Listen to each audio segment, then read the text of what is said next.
I think our success as a design practice comes out of that interdisciplinary approach. It's not driven solely by sort of the architecture of the building, it's the interrelationship between architecture, interior architecture, and landscape architecture.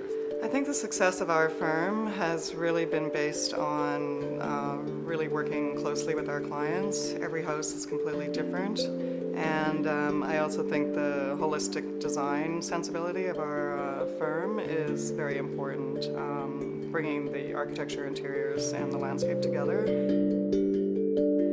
I think the inspiration for the project at Piccadilly was really based on the fact that the clients themselves were big entertainers, they're very social people, so we really wanted to make sure that that project had a really fun social space.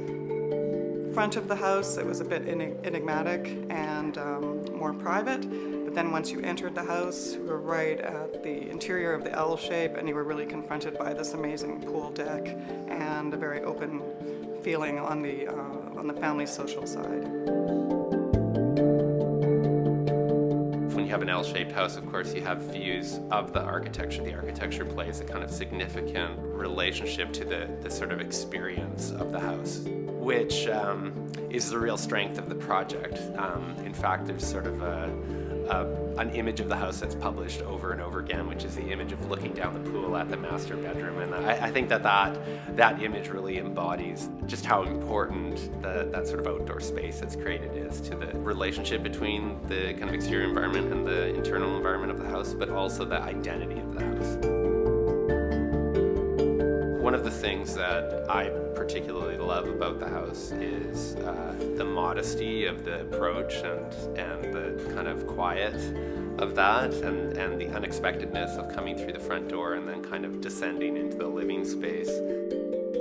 A number of our houses will have a number of kind of elevation transitions, and you'll notice that in the Benetti's house that you come in high and then you descend into the living space, which is a very kind of gracious way to enter a living space, and you actually slightly ascend into the master. So the slight elevation changes create a kind of landscape within the sort of internal topography of the house, and I think that's where, again, you think about this idea of that kind of interrelationship between landscape, architecture, and interior. That's a really great point of reference for like why we do those things. I think the thing for this particular project that stood out for us was just the success of approaching the house and feeling like it was very private, and then really walking in and going, what a open, spacious, bright space. I think there was the foil of feeling like you didn't necessarily know that was what you would be entering into. And that was actually a good thing for us, having a bit of duration and feeling like there was not just like a one-off experience. And these were also clients, of course, who come from the design industry. So they're highly enlightened clients. So the expectations were very high, and as were ours.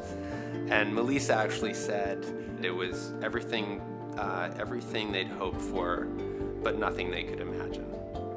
And we often tell people that is sort of our greatest aspiration.